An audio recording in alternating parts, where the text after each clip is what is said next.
if you're not getting better every day, if you're not working harder on everything that means something to you every fucking day, what's the point? Fuck everybody else.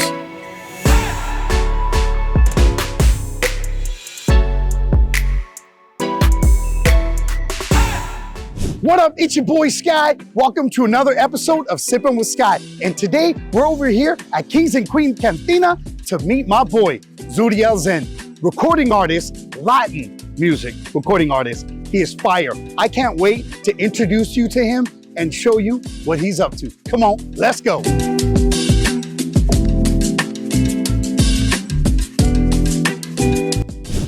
What's up, Zuriel? How you doing, man? Good to see you, bro. Good to see you too. Hey, you know, this is called Sippin With Sky, right? Yep. So do you understand we're gonna be doing a lot of sipping? Yep. All right, talking about that. Yo, Manny, you hook us up with some nice shots? Ooh, you already got the good stuff out for us. Hell yeah. It doesn't be like. All right. Hey, we need one more shot for our boy Nick Rush over here, brother.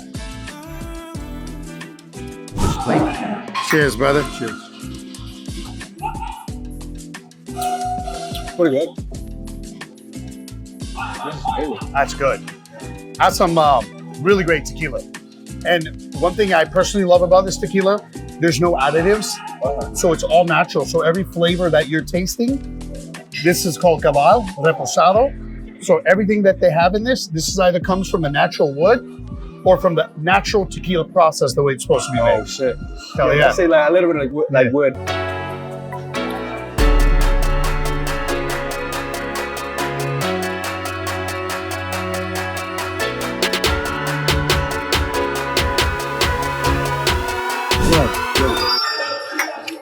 Let's go hang out, let's go talk, brother.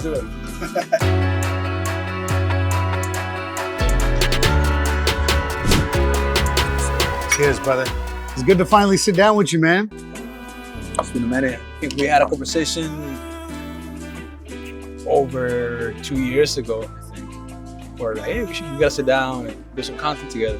Yeah. And it never happened until now. Yeah, but you know what? You made it happen and it's exciting. And the funny part is you're in the music industry. You're passionate about music. And I saw you at a music festival that was also a tequila festival. Yeah. You remember that? Yeah. I remember my friends were like, yo, we're gonna go to this tequila festival. I'm like, where are we supposed to go there? What are we supposed to do there? And they were like, we're gonna work. And I was like, man, I don't wanna go to a tequila festival to work. They're like, bro, you're gonna like it. Did you like it? Yeah, I did. That was actually pretty cool. The only thing I didn't keep any of the tips, but everything else was pretty dope. Hey, but you got the memories. It was cool. Yeah, you took the memories, yeah, right? I met you. I made some really good friends that day. So it was awesome. Yeah. So how long have you been doing music? Because I met you, what, like 8 years ago at the Tequila and Taco Music Festival. And I just learned about you doing music then. How long have you been doing music for? My whole life. I used to sing for church. So back in Mexico, this church called El Rosario, they used to have what's called kermes. I don't know what you call it in English. It's like a it's to collect funding. Oh, got it. Yeah, church. Raising money, kind of. Money, yeah. So they used to have like a lot charity. of food, and they used to have live music. So I was one of the kids that would always sign up to sing. And actually, my dad was a really good singer. Oh yeah. He could sing. I mean, I can't sing like he did. Like he can really sing. Yeah. He could really sing. And I grew up wanting to be like him. You know, wanting to be like him, wanting to sing like him. So when I would go on stage, I would try to sing as loud as I could so that he could hear me, because we used to be in the US and I used to be in Mexico. So that was like my thought process, you know. But I was like what, 6, 7 years old. Wow. Yeah. So when I came here to the US, one of my friends invited me to the studio, and that's when I found out that I had a gift for making music, for actually writing songs and putting them together. I enjoyed it, and I think that's my gift. Yeah. Honestly, I've been listening to music. I've been watching your music videos, and I see the amount of energy you have, the passion you have, and you got some talent, man. It's exciting to see that talent right here in the 805. And what's funny is like earlier when we're talking, I'm like, hey, where do you want to go? Right, to record this episode, hang out, right? This is the first spot you said. You said, I want to come to Kings and Queen. You know, the energy that you get here at Kings and Queens, the energy that's in your music, that's in you. I'm assuming that's one of the reasons why you like coming here. It's funny because I didn't know King and Queens existed until like a few months ago. What? I swear. I didn't go out. So I grew up in we're very poor, so we never went out to like restaurants or anything like that.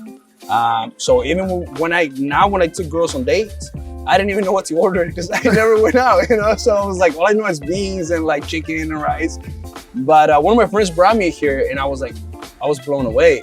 I was like, oh, what is this place? This is crazy. Like, is this an American place? Is this Mexican? They're playing Mexican or Spanish music. That's what I love about it, the colors, the fact that they have quesadillas, you know? I was in love with this. So I'm like, man, that's probably like my favorite spot right now. Dope, man. Yeah. Well, it's good to be here. It's good to be talking to you. That new music video, bro, that, what's it called? La Baby? La Baby. Bro, like, I've never seen anybody bring that much culture into a music video. And it was amazing. Tell me about that experience. Man, first off, I wrote the song way before La Bebé by Peso Pluma came out. And La Baby by Tiny came out. So I wrote that song way before them, so I didn't copy any of them. But when it was time to drop it, I was like, I can't change it anymore. Like the name is there. But my idea was there's not many artists making the type of music that I make that are Mexican. I'm pretty much one of the few Mexicans that are making that type of music, which is very, very tough because at first no one accepted it. They'll tell me, why are you making reggaeton? Like, you're not Puerto Rican, like, you're Mexican, you should be doing regional. But I kept on pushing, you know, and now like Peso Pluma is making reggaeton, so it's kind of cool, you know. So I said, fuck it, I want to represent Mexico like no one else has done it. And I don't want to represent the cartel side of things. Like, I want to represent the actual Mayan culture. Because I was trying to. I went through some over 2 years ago. I went through something very, very dark, and something very mentally challenging. That I started getting very close to like universe and my cultural, my Mexican culture. So when I made the song. We added some sounds. I wanted to really, like, if you actually pay attention to the beginning of the song, we have some Mayan battle drums. Okay. Le llamo sus amigas y todas están dispuestas. La baby se prendió. And then we have a quetzal sound. Do you know what a quetzal is? Is that the quetzal? It's is that like the kind of shaker thing? No, it's a bird. The Mayans used to think of it as the bird that when you die, they guide your soul to the gods. Wow. Or to where it needs to be. So if you've ever been to I think it's called Chichen Itza, you stand in one side of Chichen Itza and you clap and it makes that quetzal noise. Oh, got it. 1, 2, and 3. Here, one more time. 1, 2, and 3. I had so much trouble trying to find that right sound, but I added that quetzal noise. Like, it's como un comodín, like it's hidden. So like some people can't tell, some people won't be able to tell. You actually have to pay attention to find it. And then we added some owl and then the dog. Like, I wanted to bring that whole rural sound. Yeah, put it together. I showed it to the label and the video guy. And the video guy was just like, man, this is so crazy. Like, we gotta shoot this in Mexico. And that's crazy. Like, I already know how hard it is to do videos. I have friends that have done music and they've done videos. Not only did you do video, you flew all the way to Mexico, took your team out to Mexico. And honestly, that video, the music, everything was so dope, man. Shit, thank you. And now, obviously, you already experienced enough problems recording video anywhere without somebody giving you trouble. Yeah. How was it to shoot in Mexico? So one thing And is like a historical place. ruin, right? Yeah. Well, okay. How'd you pull that off? Man, I still don't know how I did that. So let me tell you a little bit of what shooting in LA. In LA, it's super fun because outside any other country looks at it and like, oh, they're shooting in LA. That's crazy. That's where everybody wants to be. But there's a problem that everyone flakes in LA. Everyone's too busy. Traffic is crazy. So putting everyone's schedule together is very, very tough. What I found out, before this, I shot two music videos in Brazil. And what I found out in Brazil is that people in other countries are very, very on time, and they're super excited and looking forward to a music video, especially from someone that comes from the US. Yeah. When I wanted to shoot La Baby, man, it's funny because it was like a roller coaster, you know what I mean? Like bad, good, and I was just like enjoying it. I was like, fuck it, I gotta do it. We went through sponsorships. I was trying to, from the financial perspective, I did find some sponsors that helped me out, and but it wasn't enough because it was very expensive to shoot over there. And but I said, you know what? I'm gonna do it. Like this is what I gotta do it. Like it's if I don't do it now, I'm never gonna do it. You know? Absolutely. So I financed the rest of it. I put the shit on my credit card. My credit card was like, yeah, wait. So I put it on my credit card. I hit up a bunch of places that had models over there because we knew we needed at least 2 girls. Yeah. I got a bunch of people. I actually hired someone, one of my cousins in Mexico, to help me put together the Airbnb and all that because I'm terrible at those things. So she helped me with booking the flights for everyone, Airbnbs, where we were supposed to be at. And then we flew maybe on a Sunday. We got there on Sunday. That Sunday, we ended up just falling asleep because we got there very, very late. And then Monday, we did location scouting.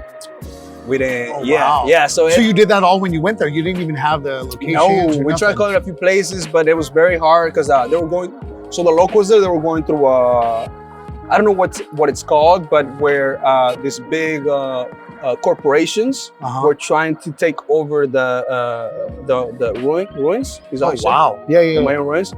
And the locals were fighting to get it because it belongs to the locals. Yeah. And these corporations were just trying to explode it. So I think thanks to the new president, he was able to pass a law that the locals get to keep it. Yeah. So they kicked the huge corporations out. And now, like on Google, everywhere it shows that they're closed when they're not.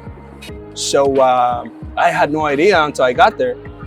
And the camera guy is really cool. He's like, bro, we're gonna have to hide. We're gonna have to show up super early before anyone shows up. So we went there from Monday to Friday, which was a lot cheaper and less people, right? Yeah. So we showed up super early, like 5, 6 in the morning, and we were kind of hiding, trying to shoot. And I was like, we can't get like the right angle. Yeah. And then someone saw us and like, hey, what are you guys doing? Oh, we're shooting a music video. And that guy got so excited. He's like, no, like that's so cool. Like we want people to come. Yeah. Like, tell me what you need. Like we got you. And they were so nice and so humble. And that's awesome. These are the locals? The locals, I'm sure if it would have been like owned by a corporation, they would have been like, nah, you can't do this. Get out of here. Give me some money or whatever. Yeah. No, but the locals were so thankful that we were there shooting a music video. And we showed them the music and stuff. And like, oh yeah, you guys are for real. Like, like let us know what we can do. And then they started recommending places. We wanted to shoot it at Cenote. But then we ended up finding Rio Escondido, which is one of my sponsors. Rio Escondido, Rio Secreto, my bad. Rio Secreto, which is it's an underground river. It's huge, and people go take tours to. It's all underground, and then you follow. It's very, very beautiful. And we found our place. We went there. We spoke to the manager. He was actually really, really nice to us. He invited us to eat and all that, and he allowed us to shoot there. So, man, I felt like. So before that, it was so stressful, and when I got there, I felt like the links to the puzzle were they were just by themselves putting, They're automatically just putting themselves together. Yeah, like that. And through your experience with music, what would you say has been, what do you think has been the most difficult thing for a local artist here in the 805 from Oxnard to be able to get your music out there? Because the thing is this is, I know how good your music is. I love your music. I vibe to it. I'm like, I don't even know half of the words, but I'm just singing along in my car, bro. And I'm like, this is tight. Like, what do you think? What is it for a local artist that they need to do to kind of take their music to that next level? What is it that your next step to go from where you're at, which is creating great music, great vibe, great energy, to actually getting it out there? What do you think that next step is for you? Marketing. I think is marketing is number one in this. Unfortunately for most local artists, it's not just being talented. Like you could have all the talent in the world, but nowadays, if you don't know how to market yourself, or you don't know the business side of things, it makes it almost impossible for you to make music. The crazy part is that's true with music. It's true with businesses. Yeah. Right. So we launched the Happy Place Eatery. Yeah. And you blessed us with your presence on it, on some dope videos, and that was awesome, man. It was great. But those videos, that marketing that we do by including a local artist, local business owners, local people, is helped us propel our business. Most people think our business has been out for 10 years. It's only been a year. Damn. But it's all because of marketing. Yeah. Right. First of all, you have to have a good product, right? Like you have great music, but now it's that next step. Like, what am I gonna do next? Yeah. How do you take it to the next level? That's one of my biggest walls that I need to climb. Did I say it right? Mm-hmm. Hope I said it right. I feel like I reached this plateau where I'm obviously it's exciting, to go through it. But so if you want to be a doctor, I'll give you this example. If you want to be a doctor, you go to school for 8 years. If you do everything right, you study. I think you go 4 years and then an additional 8 years, right? You do the time, you pay whatever you need to pay, and you put the work in. Then they can guarantee you that at the end of the day, you're going to be a doctor. You're still alive. With music, there's no right or wrong way. You can't just say, I'm going to do music for 10 years, and then by the end of 10 years, on the 11th year, I'm going to make it. I'm going to be one of the biggest artists. It's not like that. Like some people think. Oh, Manny, you're the man. Thank you. Hey, appreciate it, brother. Thank you so much. Strawberry mango. Can we curse? Huh? Can we curse? Can you fucking curse? No fucking cursing, bro. Hey, thank you. You know what I think? I always believe that when you have some good alcohol and you have some good company, good ideas happen and we have a good time, right? So we're gonna cheers to that. Woo. Yo, this is pretty cool. I like this. You'll try everything. How refreshing. That's pretty good.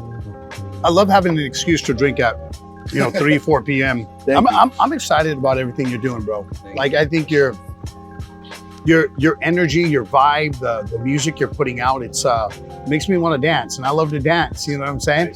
Like, I'll be bumping that shit. Even my wife's like, "Oh man, I like that song. Who is that? I've never heard that song before." You you had a really good point, and even though I probably shouldn't say, I'm gonna say it because I'm sure there's people listening. And I'm sure they're questioning themselves. Remember when I saw you, I'm like, man, I don't know what the fuck I'm doing wrong. So for a long time, I had a bottle of, I don't like to say it because I feel like it's some people may take it like, it's a cry for attention, But I've had a really bad depression in the past. And one of the things that you mentioned is it doesn't really matter how you feel, it's how you act about it. And how you overcome. And how you overcome. Yes, and being positive, you had a really good point, which I think that was the answer that I was looking for this whole week, where I'm like, what the fuck am I doing wrong? And I think it's just not being positive enough. You know, I think it's I could be in jail right now. Yep. You know what I mean? I could be in the hospital right now, but I'm not. I'm here. You know, I'm blessed. Or you could not be able to put out like good music that you're already doing. Like imagine you're already so much further.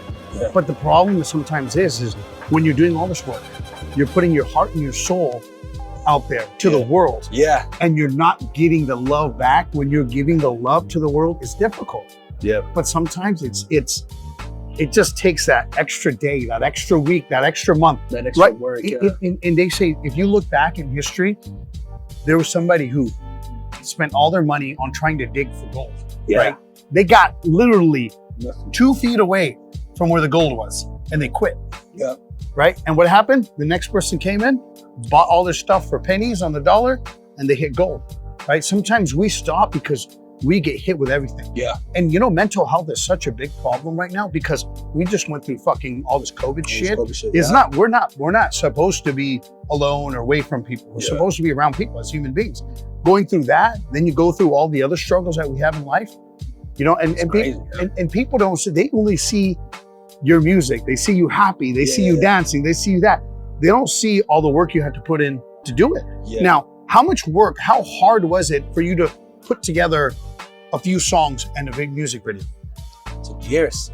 Years. It took years. But to them, it's only 3 minutes, right? So Yeah. people don't necessarily see the struggle that you that have it to goes go through. through. Yeah. Right? And I think that's going back to our local support. I think social media would only show the good things. You know, it doesn't show that you've been working on a project for over two or 3 years. I feel assuming it could be an issue or a problem where people assume, oh, he just woke up one day, made a song and then blew up, or made a song but you know, just like everything, it takes dream, it takes hard work. Man, I can't even tell you how many times I had to sleep in the studio, in the car, you know. But being able to work in the studio, I feel blessed because at one point I was saving all my money. I think when I met you, I was saving all my money. I wasn't spending money on clothes. I wasn't dining out. I was cheap. Yeah. And I was taking all my money and paying someone to allow me to use a studio or to show me how to record. And I was blessed that this studio contacted me, and I ended up taking an internship. I did that for like 6 months. I was working a 9 to 5. And then after my 9 to 5, I would go and do a night shift, and I would go to work, no sleep, you know, and next day do it all over again. And I did that for like 6 months, up to 6 months. And then they ended up hiring me as a songwriter. And then they were able to like work my schedule a little bit better. But it took 6 months for them to be like, okay, this guy is serious about it, you know? Or for them to actually acknowledge that maybe I couldn't sing right, maybe my singing wasn't good, but I had a gift for writing music, you know? And that's where they're like, okay, like you're pretty good at it. We want you to start writing music for us, and that's how. So you're ghostwriting for other artists? I ghostwrite for other people. I'm at a professional level, so I'm like I said, I'm pretty gifted. I need a ghostwriter because I'm gonna come out to be Papi Sky. I'm gonna be the new Latin music artist. I need a ghostwriter, so you gotta tell me what to say, how to say it. You know, I'm gonna be on one of your next albums. You know what I'm saying? It's always been everyone's dream to do something like that, Sky. right? Yeah, I like that. Hey, it's su amigo Sky. All right, man. So you know this is Sippin' With Sky. We're over here at Mr. Tempo's casa. And it would be disrespectful if we didn't go throughout and do a nice little sampler right here. So you can't say this, Alex. Funny. Which one's this one? Oh, what do we got here? This is a strawberry. Cheers, bro. Cheers. The tahini and chamoy is on point. It's like agua fresca. I'm listening to my mom. She doesn't drink. I've been wanting to get her drunk. You gotta bring her here, man. Yeah. It'd be pretty easy to drink these. These are? You gotta try this mini agua fresca. Yeah. You're gonna like it. What we got over here, Manny? Oh, hell yeah. Yeah. Awesome. Which one's this one? That's gonna be our tamarindo. Tamarindo. All right. What's the gut of this? The Gardez is going to be listed right here. So it's a pineapple, mango, and serrano infused tequila with a little bit of lime juice, agave, and tahini. Well, I mean, I love spicy, and everything you described makes me want to drink that now. Cheers, brother. Cheers. A little spicy. Si te gusta Yo. el chile, you gotta get this one. Got this? Absolutely. That's good. The tahini got on my throat. Ever since I met you, you're very close to the Latin community. I love the Latin community. Why is that? Why? Well, one of the reasons is I grew up here in Ventura County, right? Most of my friends, a lot of them were Latin culture. The store that I have, my family used to own it back in '89. So even as a young kid, I was always around it. There's a lot of Latin community in Saticoy. So I had a lot of friends from Saticoy. I love Mexican food. So you were raised and born here? I was here since I was 2 years old in Ventura County. Where did you come from? India, Punjab. Oh, okay. So I've been here my whole life, and I've been, not only have I loved the Latin food, I love Latin music, I love Latin culture, I love Latin people. I get along with them really well. Yeah. I'm gonna get along with everybody, but it just, it's just something I've always enjoyed. Yeah. The food, the drinks. I love tequila. You know, my number one choice of alcohol beverage is tequila. Yeah. If I had one type of food that I had to eat for the rest of my life, it'd be Mexican food, right? The second one would be hamburgers. And the third one would be Indian food. Indian food, okay. I've never had Indian food. So we're gonna have to put you on game, bro. All right. I had to put you on game, man. When you made that video the other day with Silver Hat, Happy Place Eatery, you said, I wonder if this food is better than my mom's food. So let's just assume your mom's not watching this. I need honest opinion. Well, I didn't think she was gonna watch it. Yeah. I was like, she's gonna watch it, but then she doesn't really know what I'm saying because she doesn't know English. But then here comes my nephew. And he translated, ooh, grandma. He's like, grandma, you know what he said? My grandma was like, what do you say? He said, that burger is way better than your food. So my mom, was like, I'm not gonna make you any more food. Oh, damn. Did we just put you in the doghouse? Now we need to bring your mom to the truck. We need to hook her up with Those something. burgers are actually really good. Whatever you're doing with the sauce, and I feel like it's good quality meat and good quality bun. Like it's not like, you know, sometimes you go to food trucks and it feels like you use cheap ingredients. With yours, it feels like you select. Feel like you do your homework to select the ingredients. Absolutely. And you know, I'm a true believer with anything like that, right?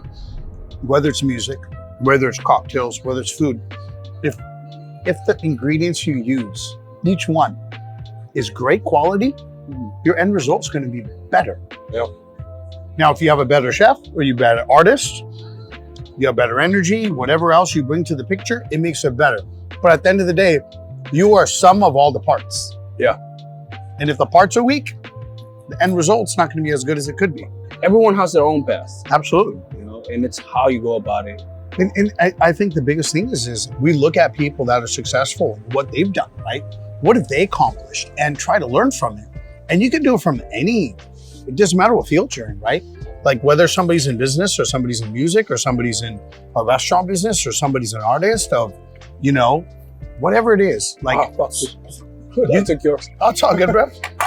But success is success. And if you emulate what people do and understand why they're successful, you just got to learn it and bring it for yourself, right? Yeah.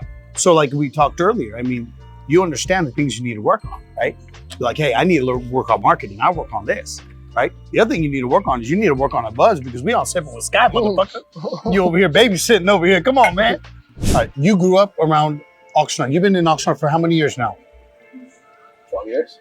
Isn't it crazy how they developed all this here in This the was collection? here, All right, so we're gonna go walk around here, but before we do that, there's one type of alcohol abuse that I do not permit. Okay. That's wasting alcohol. All right. So you know what we got to do right now, right? Go. Okay, fuck up. I'm warning you, I don't drink. I'm a cheap date. Mom, don't watch this. I'm getting brain freeze.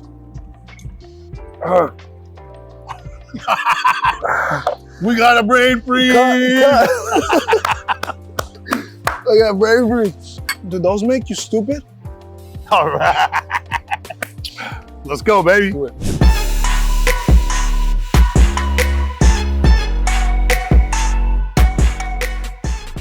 Is it me or is just everything shaking right now? I think the floor is like that. The floor is a little Like crooked. Yeah. out of the music that you do, right? Yeah. Wait, who are your like biggest musical influences? I grew up listening to Vicente Fernandez Okay. and 50 Cent.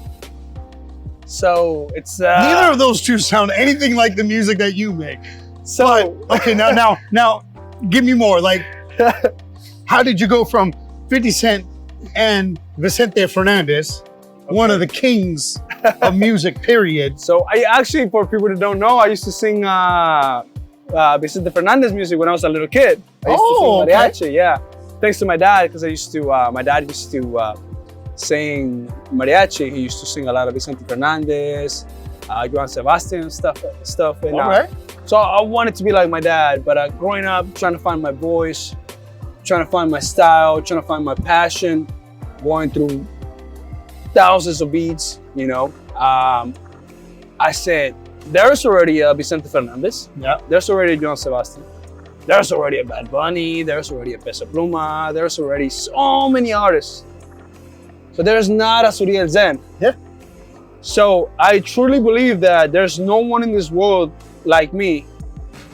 And I needed to put out what comes from here. Absolutely. Not who I wanted to copy or who I wanted to sound like. I every time I make a song or a record, it's what comes from here. Whatever I'm feeling, like if I'm heartbroken, if I'm having a good day, if I want to put a party song out, whatever comes from here, that's what I put out. And I like that. yeah, and that's the whole thing. That's my whole thing. It's being original, being me, being what makes me, not me trying to sound like someone else. Yeah. And I think that's why my music sounds the way it sounds, and that's why I add the elements that I add to it. With music, where you're at right now, let's fast forward. Okay. Where do you see yourself in the next 5 years? In the next 5 years, I see myself being a Grammy, having a couple Grammys. I truly believe my writing is very next level. Do you think you're going to get a Grammy for your writing before you get a Grammy for your actual songs and music? So here's the thing that my label brought up the other day. I've gotten a song stolen, and I've gotten a couple ideas stolen. I'm always coming up with really good ideas. So I feel like that Grammy is gonna come from one of these good ideas. Okay. Whether it's a song or it's a video, I think it's gonna come from just an idea that I just had one day, you know. So it's one of your artistic abilities, whether it's to create a music video, to actually write the song, to perform the song. Shit, maybe you're gonna get 3 Grammys, bro. All 3. I wrote it, I directed it, and I performed it, baby. That would be cool, yeah. Hope guys listening. Right? Yes. You listening? You listening? Yeah, that has to be it. Unless I get surprised by my own talents, I guess, Hey, and something else comes up. keep it up, man. I mean, love what you're doing, loving your music. Beware of Sippin With Sky. Why? ¿Por qué? Why? I'm pretty fucked up. Hey, we're not done. I gotta go get you a beer real quick. All right, let's Come go. on, cabrón. You know what? We've been drinking some tequila. Yeah. We've been drinking some margaritas. You know, your boys got the Happy Place Craft Beer, Wine, and Spirits, right? Yeah. We specialize in craft beer. I'm take you to a craft beer bar. right, let's Come on. I'm about to introduce you to some bomb-ass craft beer right now. You ready? I think I can handle it a little bit. Yeah. So we're finishing up an episode of Sippin With Sky right now. So what do you normally drink in beer? You like light beer? You like IPAs? You like hazy? You're gonna make fun of me if I say it. I think I'll make fun of you. I like Blue Moon or Shakhtar. Okay, I like Belgium style. I like orange juice. Man, I just gotta say it's been awesome sitting down with you, hanging out with you, getting to know you a little bit better. I do have a question for you. Absolutely. How did you make that sauce? Oh. How did you was it you? Was it one of your friends? Like That's a great question. So almost everything that we have on that truck, every recipe and every new ingredient has been created by people that have been on the truck from the beginning to people that are on the truck now. And it's always about what everybody else's influence was, because I'm not a chef, right? But I love food. I have the ability to create stuff, but I like to do it with other people. So even from the people that started with me from the day one, they added value of helping me create different items. And then I put a little twist to it. What made you say this is egg? Like that sauce is egg? I think out of the burger, besides the ingredients that it tasted so high quality, I think the sauce was what really made it for me. I think what it was for me is I'm really picky with food, right? I'm picky with drinks. I'm picky with everything. I'm really picky, period, right? But when I tried the batch, one of the first batches that we created, I just fell in love with it. Like for me, it's like if I love it and I can eat it every day, it's a success. Okay. I don't care if everybody loves it or not. If I love it so deeply that I could eat it every goddamn day, I will find a market for that product. You feel me? Yeah. For some people, it may be too spicy. Yeah. But for me, It's perfect. it's not spicy enough. I'll be honest with you. I put jalapenos on that bitch too. But for most people, it's perfect. For me, it was perfect. Right? For most people, it's perfect. So to me, Happy Place Eatery, it's not me. It's anybody who's been a part of that from the day one to now. Because we're evolving, we're ever changing, and all of our recipes and everything we do, it's about our team. And I'm nothing without my team, past and present. Yeah. You know what I'm saying? That's what I love about you, that you actually put something original that you actually believe in, and it's not just copying from the neighbor. Like, oh, the neighbor's selling tacos, I'm gonna sell tacos. No, you actually put out your own ingredients, your own food, your own recipe. That's what makes it original, what makes it cool. And I think that's worth for anyone that lives in San Diego or San Francisco to make the drive over here just to try your food. You know? Absolutely. I think that makes it great. So when we started Happy Place Eatery, my original vision, I'm sorry, this is the alcohol speaking right now. My original vision was, so my mom's name is Happy. Right? Happy. So I named the truck after her. Oh. And our whole plan was to create recipes of taking my mom's recipes and mixing it with American fusion. That was the original thought. But we got off to such a great start with just the burgers and the other stuff because we were at breweries. Even the fries were pretty good. Huh? Oh yeah, fries. Yeah. Oh, so what we did is we actually took the fries and then we added my mom's chicken tikka masala on top of the fries. Bro, You had me at chicken. Bro, the chicken tikka, like you like spice, but this is authentic Punjabi cuisine from northern India. And it's the same way my mom cooked it for me since I was a kid. And when are you having that available? Bro, it's going to be dropping soon. Okay. So if you guys want to try it, come out to Happy Place Eatery. Check us out at Happy Place Eatery on Instagram. And we're going to be dropping some specials on that. And I'm a very honest person, so I'm going to be trying it the first day that it comes out. And I'm very honest, so I'm going to tell you exactly what it is. So it's like the burgers. Right? They're actually really good. My mom got mad at me for that. She's like, oh, go fucking eat over there. I'm not making you food. Fuck. I'm like, Mom, I want your pozole though. Right? I don't do pozole, so you better make it up with your mama. We're going to have to give her some burgers. Yeah, I have to.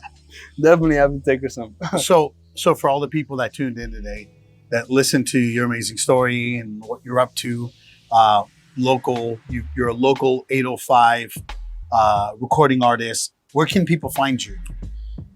People can find me everywhere. Actually, Spotify, Apple Music, Deezer, YouTube, Instagram, every platform you can think of, under Zuriel Xen, Zuriel Xen, Zuriel Xen. I have one more question before we go. Yeah. So you've been an entrepreneur since when? Since I was about 20, officially owning my own business, like 21, 22. 21, 22. Okay. What made you say, you know what, I want to own a business? Long story short, I worked for a wireless company, and they moved me to San Diego to take over this massive territory. Were you a district manager? I was a district manager for a wireless company. We worked out of Best Buys.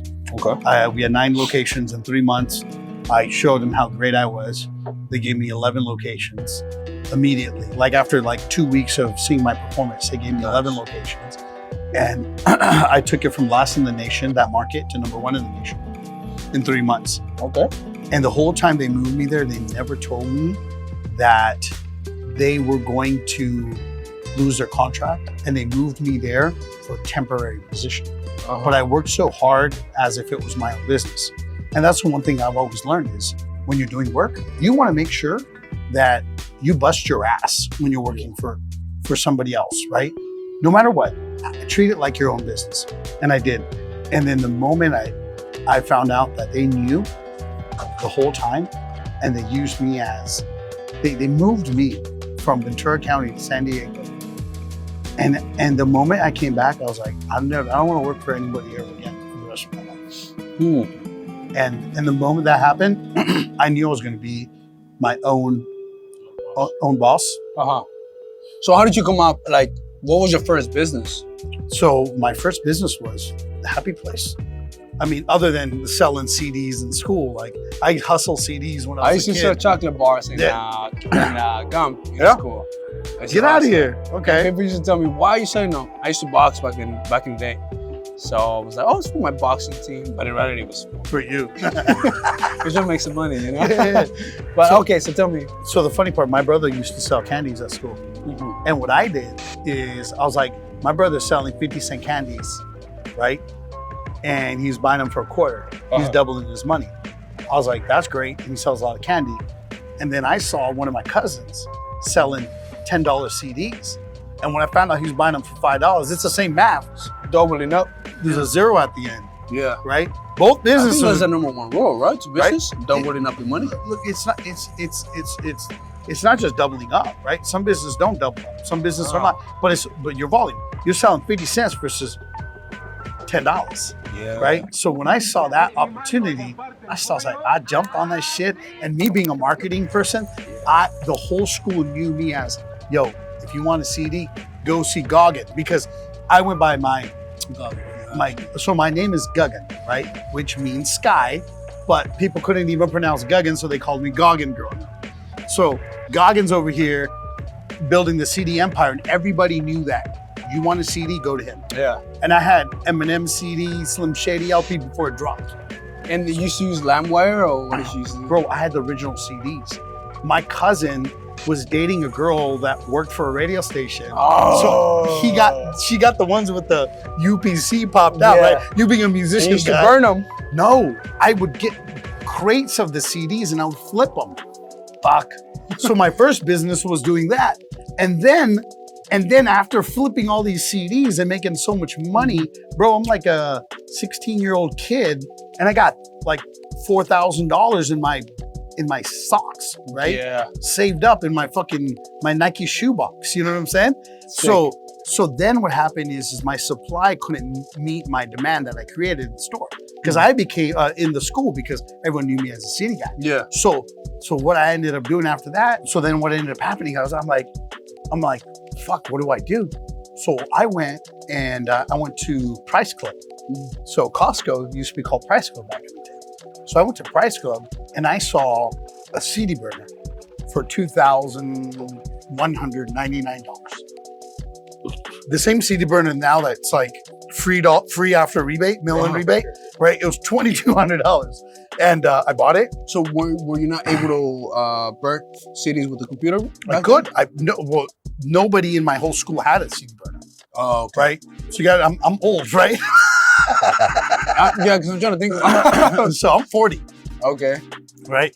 So this is like 24 years ago. Okay? Kobe. Okay. So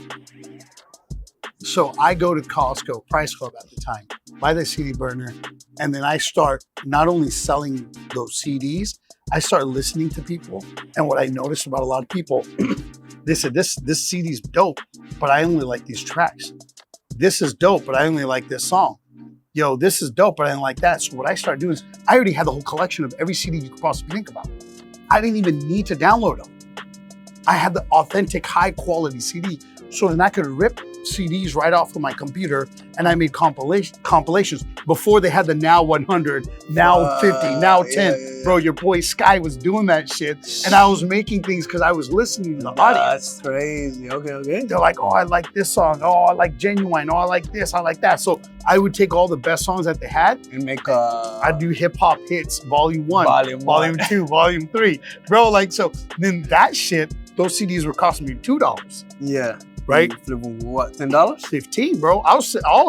I'm like, if you're going to say I'm Goody, you're going to have to wait for that CD to drop. Yeah. I got you a compilation CD before the whole album even dropped. You're going to pay supply and demand, right? Yeah. So I was able to sell it for 15. I hope Sony and Warner is not listening right now. Hey. Oh wait, it's I don't know what you were talking about. Right? I don't know what you're talking about. This is a made up story here. So that's what I did, right? So that, to me, that was my first business, right? Yeah. So to be talking about a business that I was able to make tens of thousands of dollars to $20,000 a year as a kid. That's pretty cool. I mean, it was pretty fucking cool. That's dope. Yeah. And that's why growing up, I had that independence of having my own business as a 16-year-old kid. Because if you got 10 grand coming at you, 20 grand a year. Okay, so how did you figure, because I'm on the same boat. You know, I mean, I have a couple businesses and some are generating money, some are just breaking even. Some are like, fuck, why did I start this one? Yeah. Some are really good. But what's the business that you say, okay, this is what made me the most money and this is what got me to the next level where I can play? So that's a very interesting question. That's a very fucking good question, right? No one's ever asked me that question. I've been on podcasts. You're on my podcast. You're probably asking me one of the best questions that someone's asked me. I gotta tell you something. No. I'm asking. No. This podcast, I was like, I want to learn from you. I don't want you to learn from me because I ain't got shit. I want to learn from you. So I would tell you this, right? That's a very great question because what made me the most amount of equity I have right now is real estate. Okay. But the only way I could have ever acquired that real estate is because of my business, Happy Place Craft Beer, Wine, and Spirits. Gotcha. I worked my ass off 14 hours a day, 7 days a week for almost 10 years. Okay. The last few years, I started working 6 days a week, right? So I'm working 140 hours a week, 120 hours a week, 100-hour weeks. People are not willing to do that. They're not, right? Yeah. But I was because I had a vision, right? Yeah. I needed to be at a different level. Were you, was your wife always, or if you were someone, was that supportive? So my wife was my girlfriend before, my wife. She's been very supportive with everything, you know, as supportive as anybody should or could be, right? And now the beauty is we're both enjoying the fruits of our labor, right? Because it's not just what I've done, it's what she's done. She was smart, strategic to be a part of that business. But because of that business was growing, it gave me the opportunity to buy the land, and the land has increased in value in multiple millions. Yeah. Right? Like when you buy something and all of a sudden it's worth $3-4 million more than what you bought it for. Like, holy fuck. Right? And then I look at my business. My business is great, right? And it's increased in value. It's doing great. but I couldn't have bought the land without that business. Yeah. But the number one thing that got me where I'm at is real estate. Now we can even take it to a small level, right? A lot of people are fearful of getting into a real estate deal, buying a house. When we bought our house, we were scared of it. The whole thing is scary. But that house is up at $400,000 in value now. That's true. Right. But the problem is this: what we need to do is we need to make a plan of whatever our goal is, whatever your goal is, any of your goals that you have, understand what it takes to get there. It ain't easy. It's not easy, right? Look at the numbers, and if they fucking make sense, fucking do it. Just fucking do it, right? The biggest thing that holds us back is fear. And fear doesn't allow us to move forward. I read this thing where you have to be, this is fear, and this is greediness. You have to be right here. When you become too greedy, shit goes down. And when you're too fearful, you don't do shit. Yeah, absolutely. So you have to be right in between, and that's the goal. But when you're trying to do that, that also means you're gonna have to work harder than everybody else. Yeah. So to me, I think you need to understand what your risk and reward is, and you need to invest in yourself. Yeah. Right? Now the thing is I recommend anybody to say, hey, you have to identify who you are as a person. That is the most important thing. Once you can identify what you're capable, what you want to do, what you're willing to do. Because the amount of stress that comes my way, most people, they will lose their fucking mind. Yeah. Right? Nick Brush right there behind the camera, he knows what the fuck I go through. Yeah. Because he's around me all the time. Right? Whether it's the food truck breaking down, whether some crazy shit happening with the store, whether it's some other shit. Look, bro, we all deal with shit, right? You have to understand the amount of stress you're able to handle. And once you know, hey, bro, I can handle a lot of stress, I don't give a fuck, and I'm willing to take more risks, and at the same time, I'm willing to put in more work to make shit happen. You know what I mean? Yeah. Then you have to judge what you're capable of. And then once you know what you're capable of, fucking do it. Do what's best for you. I can honestly understand every word that you're saying, because I've gone through that in the music side of things, where I can understand how much stress I can take, how much, what my boundaries are. Like I didn't want to compete with small artists. I wanted to compete with the Bad Bunny. I want to compete with this big people. But I know that it takes so much stress, and it's gonna take a lot of problems. It's gonna take a lot of money. It's gonna take a lot of funding. So much is gonna go into it. Do you know who you need to compete with? Yourself. Yeah. What the fuck did you do yesterday? What the fuck are you gonna do tomorrow? If you're not getting better every day, if you're not working harder on everything that means something to you every fucking day, what's the point? Fuck everybody else. Compete against yourself. I think that's the problem. When we start setting the bar so high that we have to compete with somebody who made it, it becomes so difficult and so hard.